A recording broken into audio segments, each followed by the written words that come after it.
I'm Theo. And I'm Juliet. And this is Apologies Accepted. We offer an entertaining look at some of the big issues in history by examining public apologies of the famous and infamous. We're looking at politicians, serial killers, actors, and you. Send us a public apology you would like to make, and we'll read it on the air and give you a chance to redeem yourself, or just get some guilt off your shoulders. We're here for you. Once a week, maybe more if you're really, really sorry.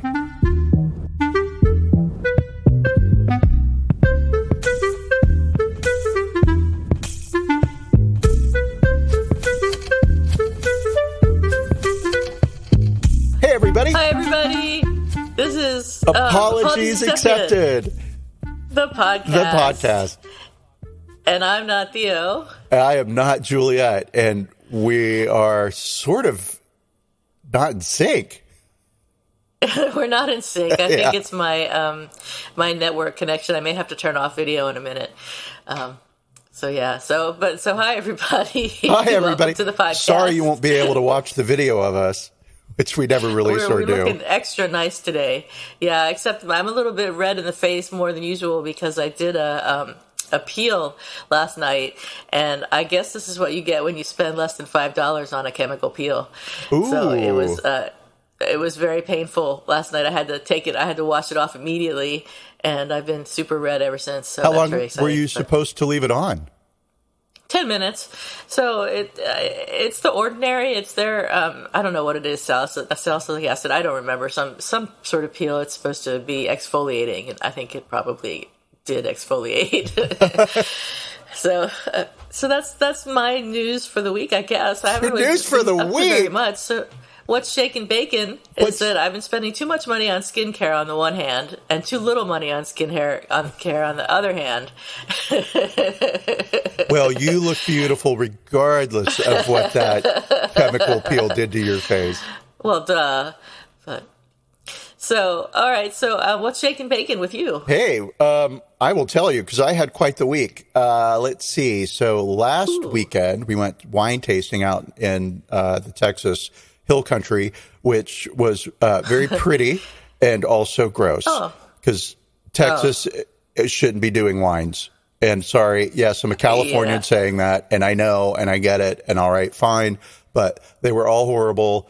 However, the people that were there were all delightful, and there was one guy, which would be kind of relevant, this story will be kind of relevant to what we're talking about today, maybe. And he's a comedian, not professional, but he's done stand-up, and he was telling me that white guys are under... what expression do I want to use? Not under the gun, under scrutiny. But it's just like white guys are now the butt of all jokes, right? That if he wants a great laugh, then the white guy has to be the punchline, right? And I was like, maybe. I don't know about that, but I would say it's pretty uncomfortable to be scrutinized all the time, don't you think? And isn't that just about what white guys probably deserve? Because they've been doing all the scrutinizing all these hundreds of years. Yeah. Sorry, it's happening in, your lifetime. Yeah, right. And he was like, oh, yeah, I guess that's a point. Sure. Okay, cool. But so anyway, I had that thing about like just, the plight of the poor white guy in my head. And that my sister and I went out to get coffee one morning, like 2 days later. It doesn't matter how many days later, whatever, Theo, Jesus. So we went out to get coffee, and we walked into a Starbucks, not a sponsor of the show. Right, yeah. Because we don't have sponsors. And yet. And we were in the medical district in Austin. And so it's a lot of doctors and nurses in the area, of course, a lot of hospitals and just a lot of like stuff, a lot of medical facilities around.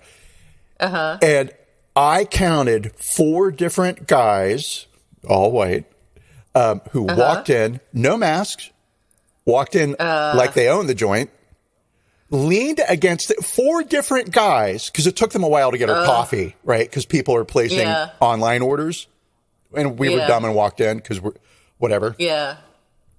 4 different guys at 4 different times walked in and leaned their elbow up against the bar and just started chatting with the baristas as if the baristas were not filling 600 online orders, right? And dodging angry stares from me because I was like, I just have latte. Put the coffee in the milk. Wow. Yeah. So So there is definitely something up. I guess that's different for sure from California, because I tried to go in and grab a latte. I forgot my mask, and I was standing outside the window waiting for my drink to come up so I wouldn't have to wait inside, because I could see where the counter from the window. And I ran in real quick to grab my drink when it was ready, and I was like, that's it right there, can I have it? And she's like, you need a mask. I'm like, can I just have my drink? And she's like, okay, but you need a mask. And I was like, sorry.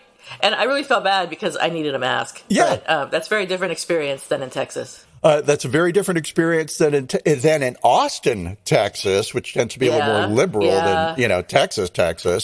But, right. All right, cool. Let's see. I mean, I almost didn't get my coffee. God forbid. Well, I love that she was telling you to wear a mask, and you should have just been like, I know. Listen, I have a podcast, and you can listen to 56 episodes where all we do is complain about people without masks, and so I know. I'm just not wearing one right now. I know exactly what you're talking about, lady. Can I have my coffee now? The worst. I'm the worst. Oh, no, you're fine. And you know what? Maybe not by February. I think Omicron is going to take over the news cycle for the next couple of weeks moving into Christmas. And then maybe by about March, it's just going to be like, screw it. Here we are. COVID's just the new flu. Well, but we can all hope. I can't. No more. It's been 2 years. I mean, I'm still wearing my mask, and I'm happy to get shots. I'm happy to get shots. Yeah, I'm a 5-year-old. I'm happy to get vaccinated, and I'm happy to get boosters, and I'll wash my hand, whatever, right? I'm happy. I'll do it. But I am done hiding in the house. I am done not socializing with people. I am done, I know the feeling, but I'm not done yet, although I'm pretty much done with my fucking living room. I'll tell you what. Sick of it. But at least you guys have moved, so you've had a change of scenery. We have a different house. I've been staring at the same brown couch for 3 years. Well, I mean, longer than that, but I know what you mean, right? Yeah. Pandemic, pre-pandemic, pandemic, sort of post-pandemic. Where are we? Let's see. I would say that's kind of all shake and bacon. Okay. So I have 2 more bacon bits to add. Bacon bits. I'm going to run this joke into the ground so deep. Okay, so my sister was here for Thanksgiving, and she stayed on the extra week or whatever, and that was sweet and fun. And I made her watch Children of Men, which she'd never seen before, right? And I was like, how could your whole life never have seen this movie? It's so great. I haven't seen it. Oh, my God. Go watch it today. Children of Men. All right. It is Children of Men. It is amazing. And so I never noticed this. I've seen it probably 3 times. The lead character's name is Theo, right? Oh, wow. And guess what the other lead character's name is? James? Juliet. No. Well, she goes by Jules in the movie, so I'm extending out her name to the proper form, right? But wow. Yeah, I was like, holy God, that's amazing. I have to for sure tell that to the original Juliet. Wow. And then, so my sister was here, and we were out at dinner, we were talking, and and so I was telling her the news about our podcast hitting the charts. Mm-hmm. Hard to fucking believe we have charted, right? Right. And so I was sharing some of that news with her, and she was like, oh, yeah, that's great. Well, I'm going to be driving home, and I've got 12-hour drive, so I may just listen to it.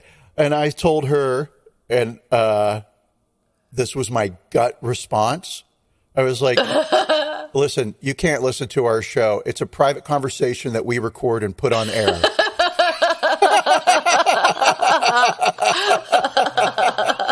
It is, though. It is none of your business. It is. Do not download this show.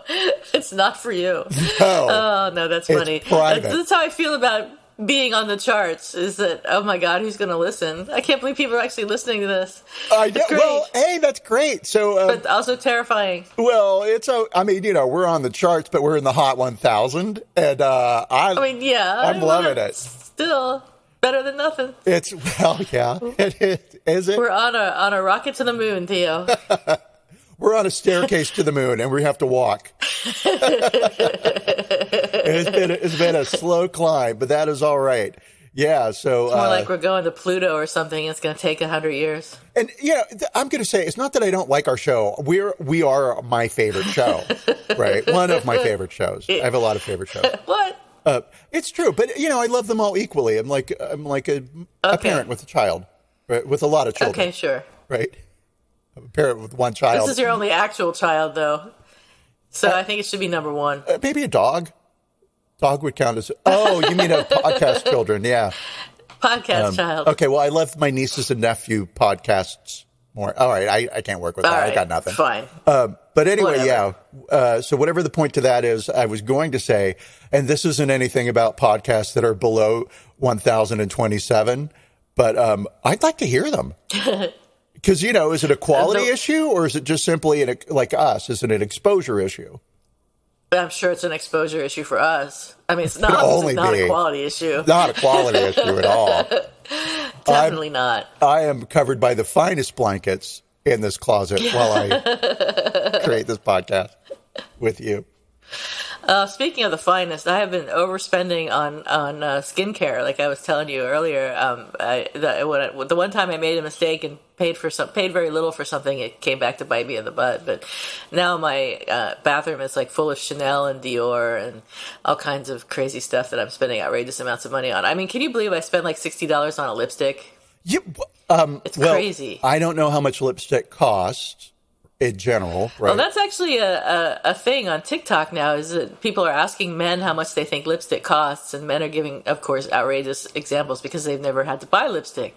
So, but it can range from like a couple bucks to $60. So, $60 is the most expensive lipstick I've ever seen. Right, from 99 cents to the price I paid for it. To the price I paid for it. And it's usually I guess $20 would be kind of a pricey lipstick. So $60 is fucking outrageous. Is it good? Frankly. Yeah.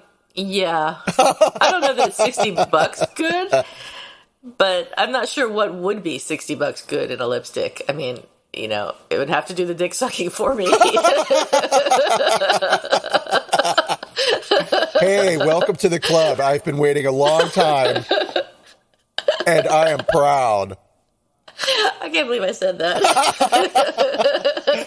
You said it so I didn't have to, because that would have been really horrible of me to make that joke about you, right? And the clickers would have been going off, and you would have been like, listen. Wait a minute, Theo, that's inappropriate. Right. Oh, my God. So on that note, let's talk about some other inappropriate things. Right. And so I'm not sure we're ready for this. Well, right. Our last couple of episodes, we maybe should have just started off with, hey, everybody, this is a little bit different from our usual episodes.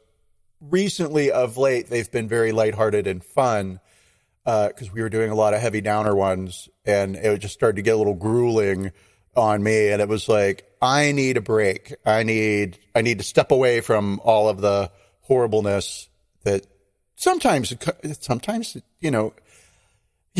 apologies are always, tough when you just look at, let's find an apology, right? Because it's usually about racism or some horrible political thing, right? Or, when somebody's apology makes news, it's typically bad. So when we want to do lighthearted stuff, we have to think of a subject that's kind of whatever, right? I'm over explaining like here. Christmas sweaters or something. Or like the nativity, right? So we could talk about history or whatever, right? And then try and find an apology within that. And this one just fell onto the radar, and it's definitely of course it's a conversation worth having. But I'm not excited to explore this topic with you. That you can already tell how awkward I feel. It's like, Yeah, so trigger warning for people, sexual assault will be mentioned. If you're not into that, oh God. If you're not if you are into that, turn this off and turn yourself in. Yeah, please. I'm sorry. What was I thinking? If you're not ready to hear about that right now, skip this episode. Listen. If you're not ready to hear us making bad jokes about things that we shouldn't be joking about, turn off this episode. Not that we intend to make bad jokes about this. It will just happen. It's just beyond our control.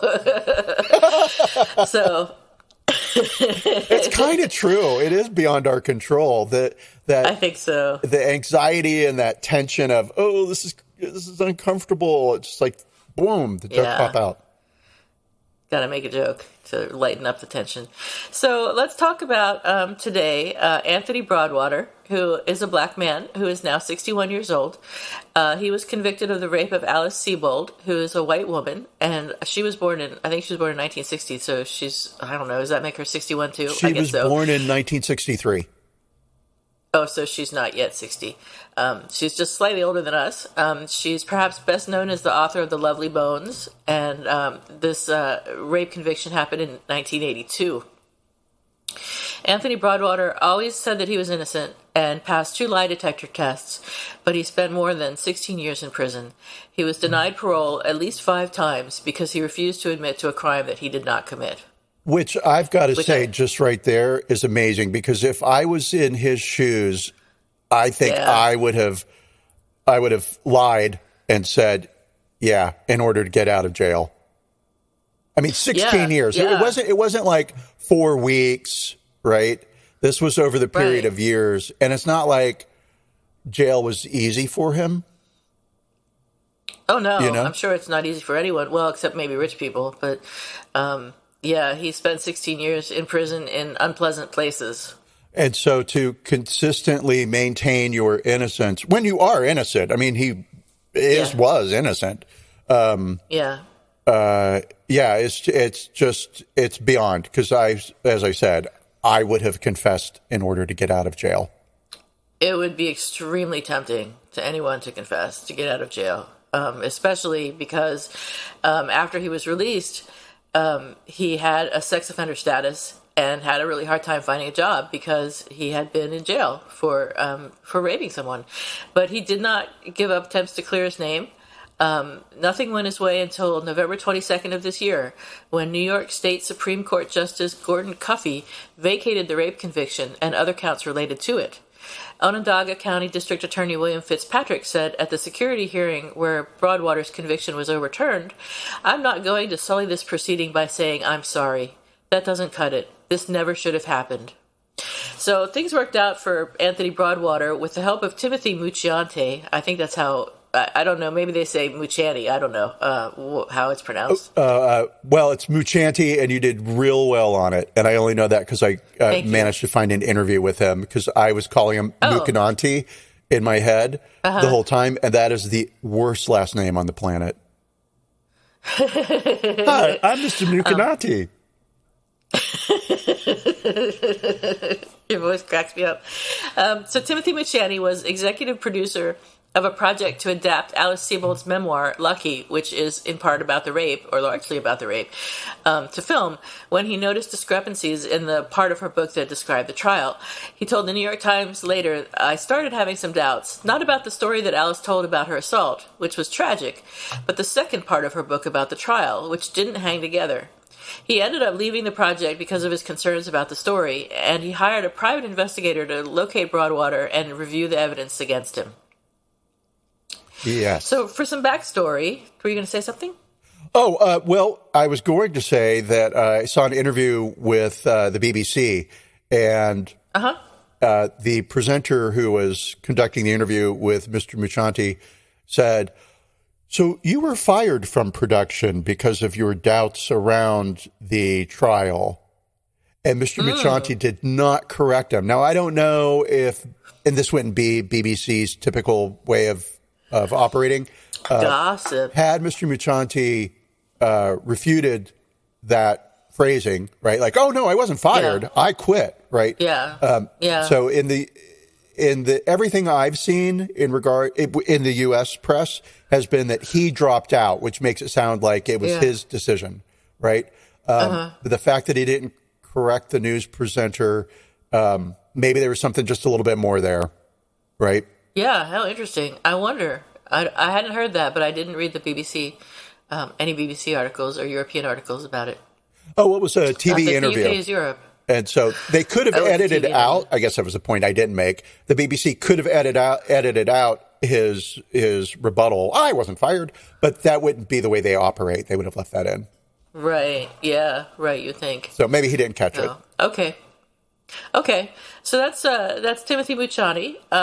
For some backstory, Alice Sebold's rape occurred when. Why are you laughing at me? Because it's Muchanti and you almost said Mukanati. Oh, I don't know what I almost said. Muchandi. Okay, let's go to Alice Sebold. Yes. She was raped when she was a freshman at Syracuse University in 1981. So almost 5 months after she was raped, she saw Anthony Broadwater on the street in Syracuse. He reminded her of the rapist, and she reported the encounter to police, according to Broadwater's attorneys. Now, this whole thing about her seeing him on the street is all a little weird to me, because I read that, I don't know what you read, but I read that she walked past him, she recognized him, she turned around to make sure that she recognized him, and he said, "Hey girl, don't I know you from somewhere?" Or something along those lines. I had not heard that. I have not seen that at all. That's what I read. And then I read that he said something like, "Hey girl, you look familiar," or something like that. And then she was convinced that he was the man who had raped her, and she went to a nearby policeman and identified him. So the police then arranged a lineup to identify the rapist, but she picked the man standing next to Broadwater. She said that number 4, Broadwater, and number 5, the man she identified as the rapist, were almost identical twins, but that one had broader features than the other, which I would be like, okay, then they're not identical twins. So anyway, so allegedly, police coached her to correct her misidentification and identify Broadwater as her rapist. They told her some story where Anthony Broadwater had brought number 5 along to they trick were her, friends. and They were friends. Yeah, friends with the guy in the lineup that was standing next to him. Like, what that has to do with anything is beyond me. Well, and also the fact that wasn't true. Right. It was not true. Right. They didn't know each other. He didn't bring him along to trick her. He didn't bring him along to glare at her and scare her and make her identify that's the prosecutor the wrong man. trying to influence the victim and get a conviction because they want a conviction. Right. So that's what happened, basically. He was then convicted based on Sebold's account and the analysis of a piece of hair. And that was an analysis that was later determined to be faulty. His attorneys wrote, "We know now that the testimony of the forensic chemist stemmed from a largely debunked forensic approach to hair microscopy. The basis of the technique used to match the 2 hairs has since been entirely discredited, with several articles calling it junk science." Alice Sebold apologized to Broadwater a week after his conviction was overturned. And here's what she said in her apology. I'm going to read it all because I think it's interesting and worth paying some attention to. She said, "First, I want to say that I'm truly sorry to Anthony Broadwater, and I deeply regret what you have been through. I'm sorry most of all for the fact that the life you could have led was unjustly robbed from you, and I know that no apology can change what happened to you and never will. Of the many things I wish for you, I hope most of all that you and your family will be granted the time and privacy to heal. 40 years ago, as a traumatized 18-year-old rape victim, I chose to put my faith in the American legal system. My goal in 1982 was justice, not to perpetuate injustice, and certainly not to forever and irreparably alter a young man's life by the very crime that had altered mine. I am grateful that Mr. Broadwater has finally been vindicated, but the fact remains that 40 years ago, he became another young black man brutalized by our flawed legal system. I will forever be sorry for what was done to him. Today, American society is starting to acknowledge and address the systemic issues in our judicial system that too often means that justice for some comes at the expense of others. Unfortunately, this was not a debate or a conversation or even a whisper when I reported my rape in 1981. It has taken me these past 8 days to comprehend how this could have happened. I will continue to struggle with the role that I unwittingly played within a system that sent an innocent man to jail. I will also grapple with the fact that my rapist will, in all likelihood, never be known, may have gone on to rape other women, and certainly will never serve the time in prison that Mr. Broadwater did. Throughout my life, I have always tried to act with integrity and to speak from a place of honesty, and so I state here clearly that I will remain sorry for the rest of my life that while pursuing justice through the legal system, my own misfortune resulted in Mr. Broadwater's unfair conviction, for which he has served not only 16 years behind bars, but in ways that further serve to wound and stigmatize nearly a full life sentence." So that was her apology, and I was rolling my eyes while I was reading it. And that tells you how I feel about it. Okay. She All right. is not taking any responsibility for what happened. She's like, this happened to him, and I was not involved. Oh, she was kind of involved, but not really. Mm-hmm. And she says that there was no conversation around justice, racial justice, in 1982, which I was in 1982. I remember 1982. I remember conversations about racial justice. In fact, I remember that they went back to the 60s and even earlier. So I don't know what she's talking about. I guess maybe what she's referring to is her personal life.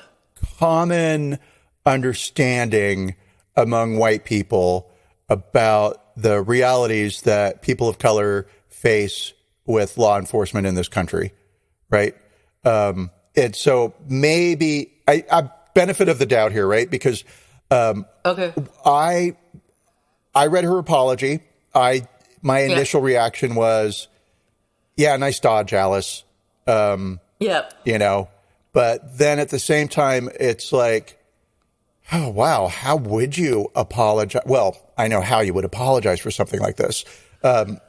So Mr. Muchanti in the interview with BBC4 said that he did not accept her apology, right? He didn't think that it was a valid apology.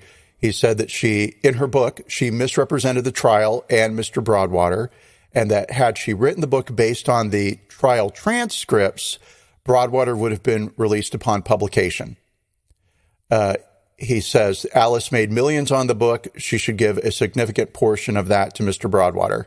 Now, I don't know how I feel about, hey, you should give him money and like a lot of money, and right, because here, you know, the initial thing that started all this was she was raped, and right. She did, and I'm going to work with the wording here because I'll just say it. We'll clean it up later, right? So everybody, I apologize for this. I'm going to say that she did everything right, which is not a correct phrase to use. However you handle a sexual assault personally is the right way to do it. Most people don't report sexual assaults, right? Right. So she went to campus police. This happened off campus in a park, but she, you know, at 18 years old, she went back to that place of safety and security, which was school, campus, and talked to the police there. She then went to the police department where they collected evidence using a rape kit, right?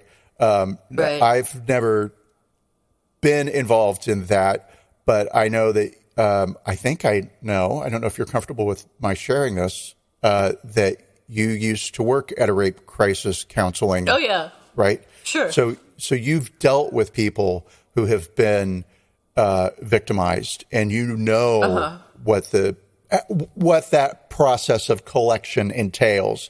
And I can only imagine that it's a further public invasion of your body and privacy, right? Largely, yeah. I shouldn't say because I want to encourage people who are able to do it to do that, but it can often be handled very poorly. So a lot of women have negative reactions to it. Sure. I say sure, like sure, right? Sure, that's true. Of course, that's true.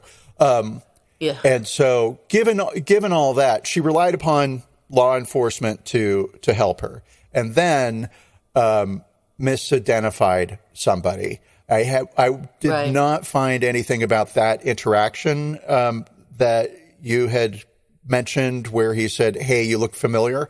I could see where that would be rather alarming to hear if you were Alice in that moment. That's what she says he said. I mean, no, there were no witnesses or anything. So, I mean, she may misremember. Yeah, she may misremember. Who knows, right?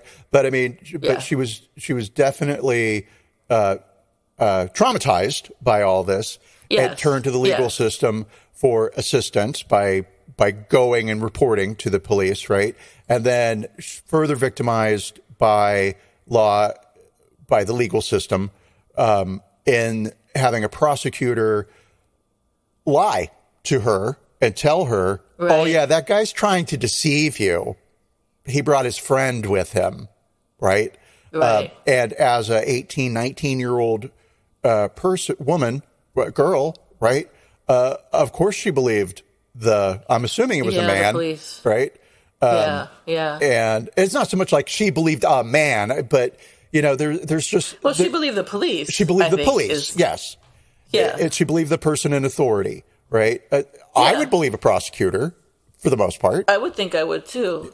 Yeah. So I can see where this is... so my initial reaction was, nice dodge, Alice. You're really passing the buck here, right? And then it's like, but Theo, she didn't on purpose misidentify this guy. She wasn't like, somebody's got to pay. True. And he, good enough, you'll do 5 months later, right? She legitimately mistakenly believed on the street in that moment that was the man who attacked her. And so, so that sort of thinking shifted my feelings around this public apology. You can't apologize for what happened to Mr. Broadwater. And right now, I'm just going to call because we need a joke. And this isn't a joke. I'm quite angry with God. We have more lazy writing. She is Alice Sebold, and he's Mr. Broadwater. Come on. S-E-A? I don't get it. Sea, ocean. Oh, sea. And okay. Yeah. I see. Yeah. I mean, her name is spelled Sebold, S-E-B-O-L-D, but it's pronounced Sebold. And I had to Google that to make sure that it was right so that I could justify my anger. And God, it's like there are more names. Everything doesn't have to be associated this way. So Mr. Broadwater and Ms. Sebold meet on the street, or whatever. And so initially... Well, now I'm torn because I know. At first I was like, you identified the wrong dude, and you knew you identified the wrong dude because you were sitting there in that room and you pointed out the wrong dude, and then you changed your mind because of what someone else said to you, which is wrong. But now I'm a little bit like, well, yeah, it was the police that said to you that your choice was wrong, but I'm still on the fence. Well, right. So my initial thing was like, oh, this is a 2-3 apology. It's nice that she did it. Anthony Sebold did ask for a public apology. Yeah. So from what happened, she never says that she did anything wrong, and I think maybe that's because her lawyers advised her not to. But she never takes any responsibility for her mistake, and I don't know if it would be impossible to do that or not. But I wish that she had been able to do that. You're right there. Maybe her attorneys said, you can apologize, but don't take any responsibility for it, because if you do, you're going to find yourself in civil court, right? Right. And so for what happened to Mr. Broadwater, of course, he's walking down the street. This woman identifies him and reports him to the police. He finds himself in custody. He was visiting his father. So Mr. Broadwater was in the Marines. He was there in New York visiting his dad, who was gravely ill. His dad died while Mr. Broadwater was either in trial or had been sent to jail. I don't know where his father died, but what part of the process his father died. But his father died with his son under suspicion for rape, incarcerated for rape, right? Being accused of rape. So that's terrible, obviously, right? Because his father didn't live to see his son exonerated. Then, of course, he had his 16 years in jail, and then he gets released in 1998, and he's listed as a sex offender, which makes finding a place to live hard, makes finding a job hard, right? And Mr. Broadwater did get married and is still after he married. Was released. Yeah, after he was released, he did get married sometime later, and he says, on my two hands, I can count the people that allowed me to grace their homes and dinners, and I don't get past 10. And that's very traumatic to me. This false charge has kept him in prison, although he's out. Yep. Right? Yep. So Yeah, true. Having He can't get a relationships, job. making friends, right. Yeah. He even says that he wanted to have, he and his wife wanted to have children, but didn't because of the stigma around being a sexual Offender. Thank you. That's the word I was looking for.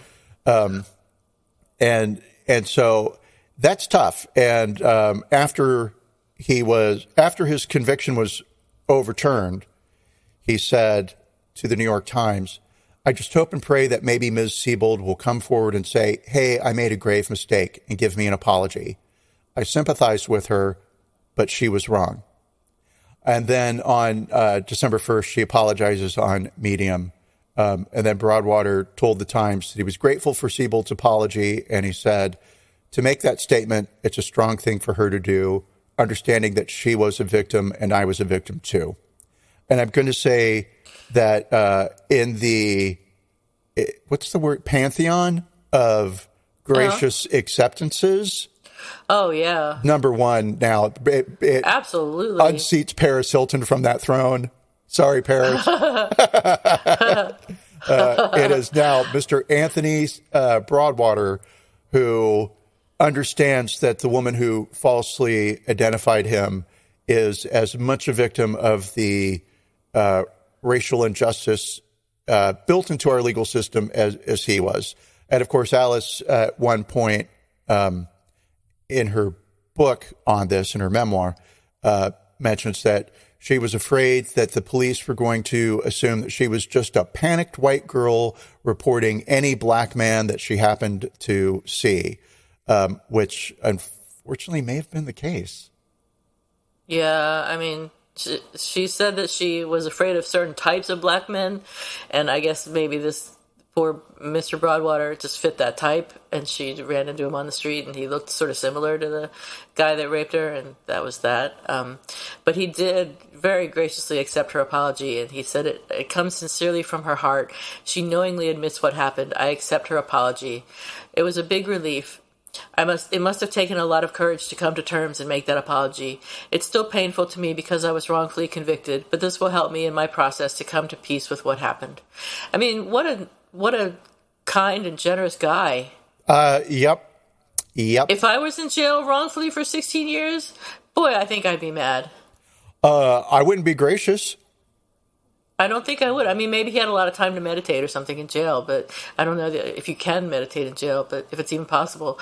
But gosh, what a amazing person.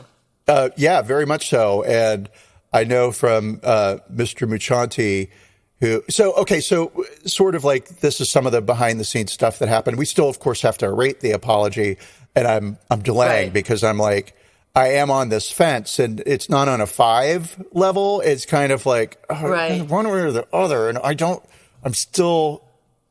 been unsettled about the apology because I don't want to blame a victim, right. Or I don't want to heap more blame upon a victim. She says herself, she has to live the rest of her life knowing that not only did her rapist harm her, but she inadvertently harmed somebody else through the. So, right. It's like her rapist gets her twice. And, I don't even know that that's a way to phrase that, but she's victimized twice. And so I kind of feel like, I'm doing the rating thing here. Yeah, I kind of feel like, I don't know. I mean, on one hand, I have a big issue with people who apologize and pass the buck. Yeah. To me, that's just like an automatic 2. But then on the other hand, this one's different for me. Yeah. Okay. All right. So still processing.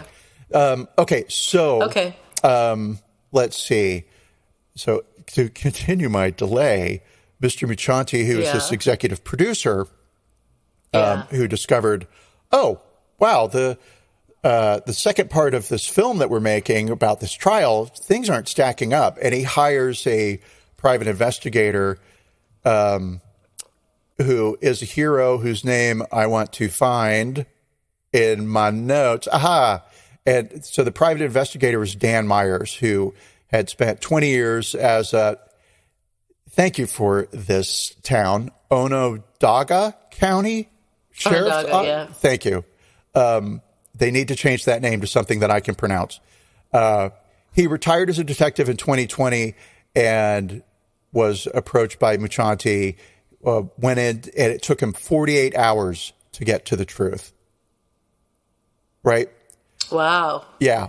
Only 48 hours. What? That's like 4 days? Wow. 2 days. Well, do you count the time that you're asleep? No. All right. So that'd be like 4 days. 48 hours. That's like a week. Yeah. It's like 6 like work days. Yeah. Okay. I'm sure he did it nonstop. Oh, probably, of course, right? But anyway, yeah. So, retired Detective Myers, after his 48-hour investigation, gets to the truth and is like, "Wow, whoa, yeah, whoa." And so they go to the attorney, Mr. Hammond, who coincidentally Mr. Broadwater had just approached to represent him. Broadwater had been trying over the years to get attorneys to help him and had gone through a couple of attempts to redeem his name and get his case re-looked at. And just, again, wild coincidence, right? So in the midst of all this, the film, which was titled Lucky after the memoir, gets scrapped. Yeah. And Scribner, the publisher, is now pulling Lucky from distribution. Earlier, they said they weren't going to pull the book, and nor were they going to revise it. But now they have pulled Lucky, and they may re-release it with revisions. We will see. So Mr. Mucciante is now creating a documentary called Unlucky, which is being produced by Red Badge Films, and Broadwater is participating. And so in this interview, and I share all that to say that Mr. Mucciante is working with Mr. Broadwater. They're going to create a documentary based on this, and they should, because it's, I don't want to say what an incredible story. That sort of minimizes the horrible experience that Mr. Broadwater lived through. But Mr. Mucciante said, all Mr. Broadwater wants is a little farm in the country and to do some farming. He wants a nice, quiet life. And maybe Alice could help him get that. Right. Hopefully. It is an interesting story. And you know what makes it a little more weird? Did you hear about Mucciante himself? Did you look into him at all? No. So Mucciante himself is a repeat white-collar felon and a disbarred lawyer, as well as a convicted polygamist with 3 stints in prison spanning 2 decades. Up. According to court records. Mucciante said that unlike Broadwater, he was guilty and deserved to be imprisoned. As a young lawyer in the 1980s, okay, this is a good part, Mucciante captured attention for persuading investors to give him $75,000 for a fictitious business venture in which $3 million was to be made by bartering British condoms for Russian chickens, which would then be sold in Saudi Arabia. I mean, that's probably a true thing. Like, you probably have that sort of, like, exchange of things. Apparently, but it wasn't true. It didn't happen. It didn't work out for anybody, any of the investors. But I couldn't believe that when I read it. I was like, does Broadwater know this? And a polygamist? And a polygamist. He married, like, 3 people or something. I don't know. At the same time? At the same time. Because that's what polygamy means, I guess. That's what polygamy means to you. But did he marry them all in the same church and the same service? Well, I'm assuming a church, right? It doesn't have to be a church. I don't Jesus. know. No pun intended. I don't know how it actually happens, but it's funny that you're most interested in the polygamy aspect. I'm interested in the chickens. Well, the chickens didn't happen. I'm just going to quote my grandmother here. Holy fuckballs. I'm kidding. She never said holy. Fuckballs. No, I'm kidding. She never said that either. You're like, that's Timothy Mucciante. How was that not on my first page of returns when I Googled his name? I don't know. But the BBC4 interview was. Find it. And how did he end up being executive producer of Lucky? Well, I guess he has got money. He scammed it. He's got money to put into a film. I guess so. Where did he get the money from? Well, maybe chickens. Maybe chickens. Maybe chicken. Who knows? But okay, but that's yeah. I'm gonna say, all right, Mr. Mucciante, I don't want to say I don't mind people who rip off the system for money, right? Because that's illegal and bad, right? But but also it's like, all right, so you did that. That's not so bad. I mean, it is bad that you go to jail for that. I would never do that. Hey, did I tell you about this chicken offer that I've got going on? Want to get in on it? Yeah. So, all right. So back to the story. We haven't left the story. Well, I mean, we kind of have. It's sort of a side road. It's Mucciante who brought the chickens into it. It wasn't. Wow. Okay. Oh, my God. Well, I'm going to assume that since Mr. Mucciante says, yeah, hey, I deserved what I got and I did my time and I'm done, right? Or I think that's how he feels about it. Yeah. Yeah, well, and that's the system. I mean, in theory, that's the system, right? It's like you serve your time, although and then compare his life after he did his time with Broadwater's life after he did his time, and which one? I mean, Broadwater didn't even do anything, and he's unable to get a job and unable to have friends, basically, and unable to walk past the elementary school near his house because he's a sex offender. Yeah. And here, Timothy Mucciante is executive producer for a TV series or whatever. So. One's white. Hello. One's black. But, and I think this is fair to point out, Mucciante is not allowed to walk past chicken ranches, and he's not. And he's not allowed to buy condoms in bulk. Not allowed to ship them to Saudi Arabia. There's a quote I liked from Ziba Blay in Jezebel saying, there is a long, rich history in America of white women falsely accusing black men of rape, a history that exists far beyond the bounds of the legal sphere and which includes white mobs and black boys and men lynched for merely looking at white women.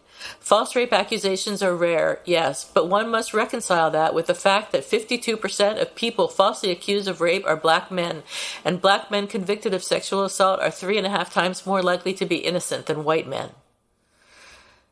Yep. I mean, that's not news to us now. Perspective, yeah, it's not. It's just, I don't know what to say. Well, I mean, that's the thing of like, once you start talking about grave injustices that happen to people, and I'll throw Alice Sebold into that grouping of grave injustices that happen to people.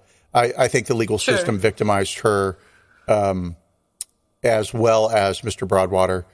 Sure. I forgot what point I was going to make because America's hero got hit in the face with a flag that was waving. I was going to make this great point. It was going to be so good. Oh, yeah, grave injustices that happen to people. I mean, what do you do, right? Because it's like, it's still happening, and we know it. I don't know. I know. Yeah. Well, one of the suggestions. So I'll read it here. So Lorraine Berry in the LA Times said that Sebold's statement read more like a classic apologia, a self-absolving explanation, one vetted, no doubt, by an attorney to avoid admitting liability for Sebold's pointing to the wrong man in court. While the ultimate call on what would constitute proper contrition should rest with Broadwater, I have a suggestion. Sebold could make a sizable donation to an organization like the Innocence Project, which works to free those who have been wrongfully convicted, or she could establish her own foundation, perhaps one that helps the formerly imprisoned re-enter society, as Broadwater struggled to do in the face of intense ostracism and lost opportunities. Whatever she does, the uncomfortable fact is that, lawyered statement or not, Sebold is liable for the harm she caused, if not legally, then morally. Those who suffer trauma are not excused from inflicting trauma on the innocent, and pretending we didn't know better, as a society and as individuals, is an insult to those of us who did, and further injury to those we all victimized. I think that says it very well. Yeah, I mean, that's not wrong. It does not take into consideration the fact that Alice Sebold did not do this on purpose, right? And maybe he or the writer was unaware that the prosecutor had sort of colored things in a way that would sway Ms. Sebold to. I mean, does she have any responsibility? She she identified someone else, and the prosecutor said, yeah, that's so-and-so, blah, blah, blah, blah. Does she not have the responsibility to say, well, I can't identify number 4 as the man who did it? I suppose you have a point there. It's not even I suppose. That's a very valid point. I think it's just that I want everybody to win a prize and a box of chocolates and be happy. Yeah. And that's not going to happen. That's not, I think everyone suffers in this story. Everyone is, Well, if you're Catholic, then suffering is a joy. So I'm right. Give it up to God. Yes. Yeah. Well, ultimately, that's who we can blame for all of this. So not our problem. God, shame on you once again. Right. So, okay, so let's rate the apology. That's what I've been trying to avoid. That's why I brought God into it. I was hoping I could throw some smoke and mirrors up and confuse you. The one show where we didn't rate an apology. Yeah, I give it a 3 out of 10. I think it really didn't take any responsibility, and I think that's the key. I think it actively avoided responsibility, and maybe her responsibility wasn't super great. It wasn't entirely her fault that this man went to jail, but it was, if she didn't identify him, he probably would not have been able to go to jail. I mean, I don't know about the hair thing. Maybe he would have been able to get out of jail earlier if she hadn't identified him and he had gone to jail anyway. I don't know. And I think that her being unaware or claiming to be unaware that there was an issue with the justice system in regards to black men is a problem. Well, it's a way of saying I'm woke and I'm on your side. And apparently only old people say woke now, so we'll have to find a different word.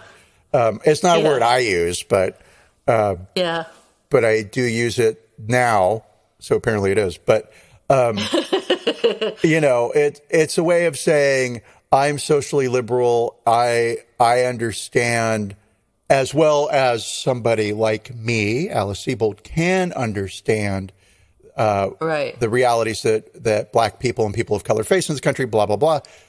So, hey, I'm a good guy is what it says. And we're both victims. I don't disagree with her there. I mean, I'm going to just throw, it's a 4 for me. And that's higher than, like, if she had accused him of theft and not rape, then it's easy. Like, this is a 2, it's a 1, right? It's almost a non-apology. But I keep coming back to what happened to her, right? And not only what happened to her in terms of the sexual assault, but what happened to her with the prosecutor pushing her to identify Broadwater. And so a couple of extra points for me. And when I meet her at a dinner party in the future, and she's like, a 4, really? I say, listen, it was going to be a 2. Okay. All right. So that's an average of 3.5 out of 10. Which, I mean, the two of us, not great, but not horrible. I mean, her apology was well written, at least. Which she's a writer, so we kind of would expect that. Well, here's where she cannot write about this. Yeah. Right? There can't be a book from her. No, she can't. About her feelings around this. Right. I think, allow Mr. Broadwater to have that story. Don't. But I'm sure, because that's how writers work. Maybe Alice write the book and then just keep it in a drawer. Writers process things that happen to them through writing, because duh. And so for sure she'll be writing about this. But yeah, it'd be maybe write, and then all the money that book generates goes to Broadwater. Yeah, I think the money from Lucky, a lot of it should go to Broadwater. I think she should definitely give him some money. That's how I feel anyway. I think he deserves some money, and if she has the money to spare, then it should go to him. I'm going to say that's not a, yeah. I mean, money doesn't fix anything, but at the same time, it's not going to hurt. Broadwater. Yeah. I mean, maybe she doesn't need to buy him a farm, but she could give him some money. Well, you could get a cheap farm. Oh my God. Farm. Ready? A chicken farm. What? Oh God. He could have a chicken farm. And then he could sell chickens to the Russians. Won't be allowed to go visit him because of the chicken. Right. But I'm going to keep that. All right, that's the solution. We settled it. It's all fixed. Yeah. Everyone's happy. Well, I am going to share with you real quick on hair analysis, because that's the one thing that I was like, okay. I wonder what was debunked? How was it debunked? Why was it debunked? Right? Okay. Not so much that I believe in hair. I mean, of course I believe in hair, but you know. It exists. It exists. It's a thing. Okay. So in April of 2015, The Guardian reported that a judicial catastrophe of epic proportions was occurring. The FBI and the Justice Department had admitted that in over 95% of about 3,000 trials revisited in a historic review, agents gave flawed testimony based on the pseudoscience of hair analysis. Microscopic hair analysis is now considered a pseudoscience, and it's a technique in which forensic experts use microscopes to match hairs found on crime scenes to defendants. Hair analysis has been in use since the 1850s, and there's reports of Ed Pinkleton, which you can just stop right there and we can close the show. There's the last name Pinkleton. Pinkleton. I am Mr. Pinkleton. It's nice to meet you, Mr. McCarthy. It's like a children's story. So citing a study that traces the technique's evolution from magic to law, the practice is based on erroneous claims that an individual's hairs can be reliably matched to them, but the technique is based on visual analysis and not DNA. It can only or should only be safely used to rule out a suspect. Like, oh, we've got blonde hairs, but you're a brunette. Right. Maybe that's like super basic. Makes sense. Right. Oh, we've got blonde hairs and you're bald. Right. Okay, let's see. And as of 2015, only 268 of about 2,500 cases involving hair analysis had been reviewed. In at least 35, so this is getting a little mathy, right? Yeah. In at least 35 of the 268 cases, the defendants were sentenced to death. Oh, my God. 9 of those people were executed, and 5 of them died while on death row. Based off of a science that is now, or you know, a form of evidence that is now, I was going to say discollected. That's not even a word. Discredited. Oh, could you just live in my brain all day? I've got a whole day of talking and stuff. So some other junk science real quick. Arson. Science and investigators have discovered that features long considered signs of a fire intentionally set also occur during accidents. Things like circular burn patterns, right? So where they say like, oh, the fire was really intense and burned in a splash pattern. Well, apparently that can just happen. As a therapist, are you familiar with a personality quiz called the Static 99? No. Yeah, I've never heard of it either. But so something else that's been discredited, the Static 99 helps decide which sex offenders are the riskiest and is still relied upon heavily in civil commitment proceedings. I don't even know what those are. And so basically it's a personality test, and it just tells you once you get the results, like, oh, this guy will most likely, of course I'm saying guy, probably 99.9% men. This person, more fair, is really likely to offend again, so therefore keep him in jail. Holy shit. Yeah, personality quiz. Let's see here. Bite mark analysis. The AP has found that since 2000, at least 24 people have been freed after DNA testing and other methods cleared them of crimes that bite mark analysts claimed they had committed. And then this one is always the one that surprises people. Blood splatter. So, yeah, sorry, Dexter. Not only were you a fictitious serial killer, but your job is now sort of fictitious as well. Was he a blood spatter analyst? Yeah. Have you never seen Dexter? I didn't know that. I saw the first season, but I guess I didn't pay attention. Oh, okay. Well, yeah, because half of the show is about how he's a blood splatter analyst. All right. Okay, so a 2009 National Academy of Sciences report concluded that the uncertainties associated with blood stain pattern analysis are enormous, and purported blood stain pattern experts' opinions are more subjective than scientific. So It's not just the hair stuff that's getting... I'm trying to think of a hair joke. Permed? That's not doesn't make any sense at all. But I needed to make a hair joke. Yeah. And so, yeah, we'll keep an eye. No, we won't. We'll say that we're going to keep an eye on what happens to Ms. Sebold and Mr. We'll Broadwater. Report back, not. Right. Because, exactly. in the same way we haven't done switches to Mr. Broadwater. Anything we've ever said we were going to do on this podcast. That's the way it is. Yeah. But audience, listeners, if you guys are interested, then look into it and then tell us. You do it. Yeah. You know how lazy we are. All right.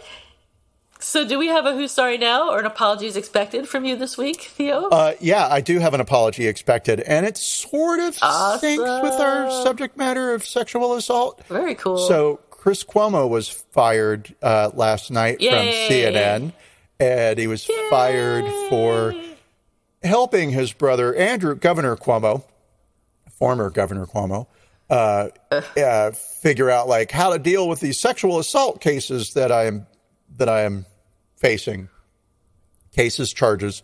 And so CNN fired him. I don't know the full details because I don't really care.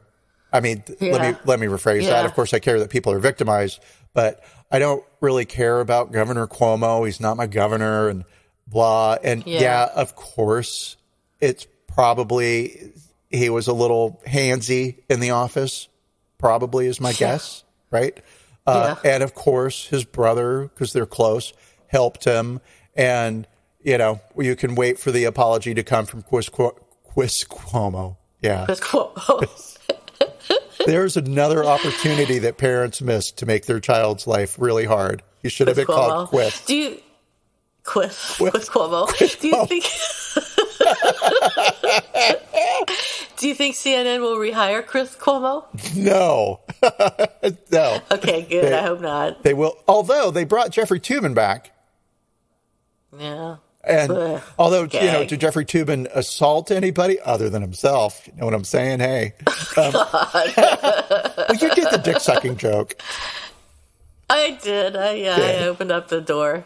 So, all right. I have an apology expected as well. What?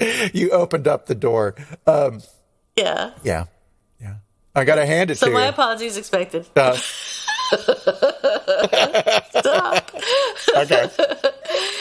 All right. San Francisco restaurant Hilda and Jesse denied service to 3 San Francisco Police Department officers on Friday because their weapons made staff uncomfortable.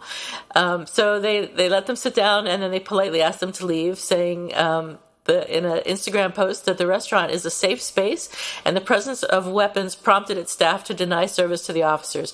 We respect the San Francisco Police Department and are grateful for the work they do. We welcome them into the restaurant when they are off duty, out of uniform, and without their weapons. The restaurant said its actions are not a political statement, saying it did what it thought was best for its staff. And the police department chief, William Scott, tweeted a response saying, "The San Francisco Police Department stands for safety with respect, even when it means respecting wishes that our officers and I find discouraging and personally disappointing." So I'm saying that probably, I don't know, actually. I'm thinking that they'll probably end up apologizing, not necessarily because people will complain, because this is San Francisco, and I think people will be okay with them denying the police officers service while they were in uniform with their weapons. But I think that they'll probably buckle under to the police department and apologize to the police department. Well, I mean, I'm going to say I've been definitely out in public in places like a grocery store, and there's been a police officer with a gun in a holster, and it makes... Well, you're in Texas. I would expect you to be in places with people, regular people. The good news is I've never seen that, because if I did, I would leave the establishment. I'm not going to be in a space where Billy Joe, Jim Bob... Yeah. No, thanks. You need your gun to go shopping. Groceries aren't that scary. I'm leaving. You're an adult. Yeah. I'm out. Yeah. Right. Because what you're going to do is go crazy with your gun. And I don't need to be there for that. Or accidentally shoot someone. Oh, I never even thought about that. I always think about like intentional, like, I'm crazy for Cocoa Puffs. Grocery store cereal. That could happen, but I'm expecting the gun to go off by accident and shoot people. Yeah, I'm randomly out. I mean, regardless, I'm out. Right. And so, yes. But then at the same time, it's like, the cops have hard jobs, and, what can, and they are also, unfortunately, targets at times. And so it's just that thing, right? It's completely tangential, but also related.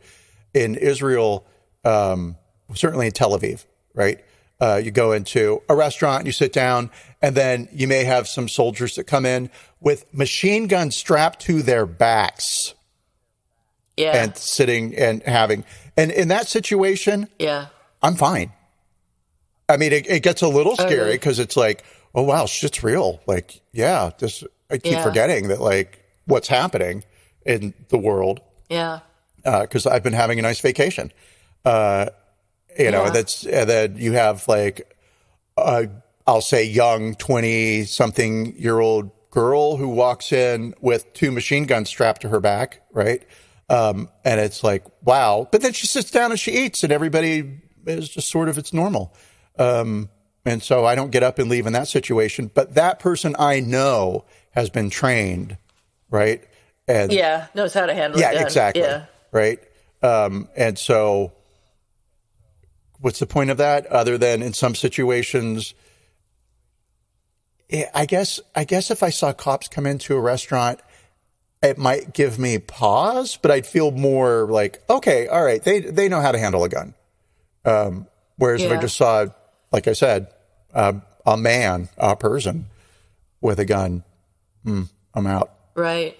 I'm so glad I don't live somewhere where I can see that, generally speaking. Just a dude wandering around with a gun, because that's uncomfortable and unnecessary. It's unnecessary. I'm sorry your dick is small.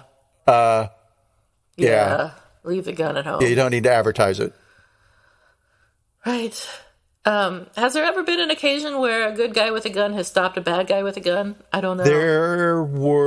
There's one I can think of at something in Vegas in a 7-Eleven, but maybe that's the good guys got shot.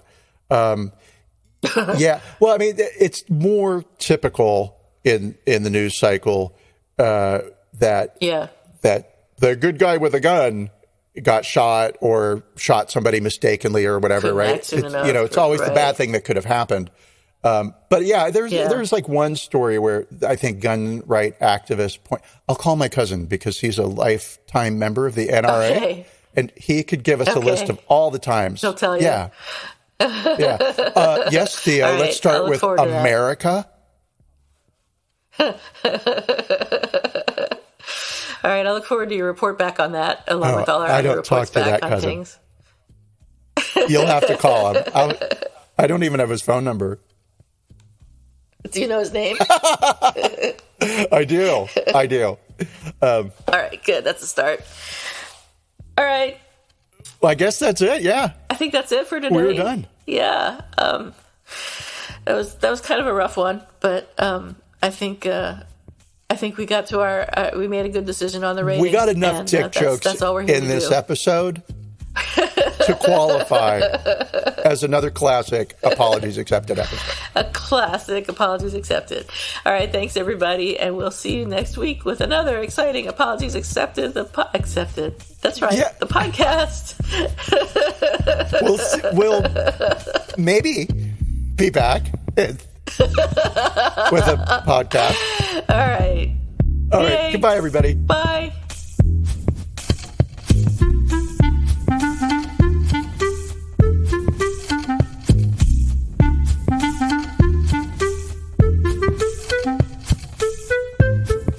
Thank you for listening to Apologies Accepted, the podcast. You can find links to the articles and the sources in the show notes. To submit an apology or find out more, visit us at apologiesaccepted.net, where you can also find our merchandise. We're on Twitter at Apologies Accepted. And on Instagram at apologies.accepted. You can support our important work at Patreon.com/Apologies Accepted. And fuck Facebook.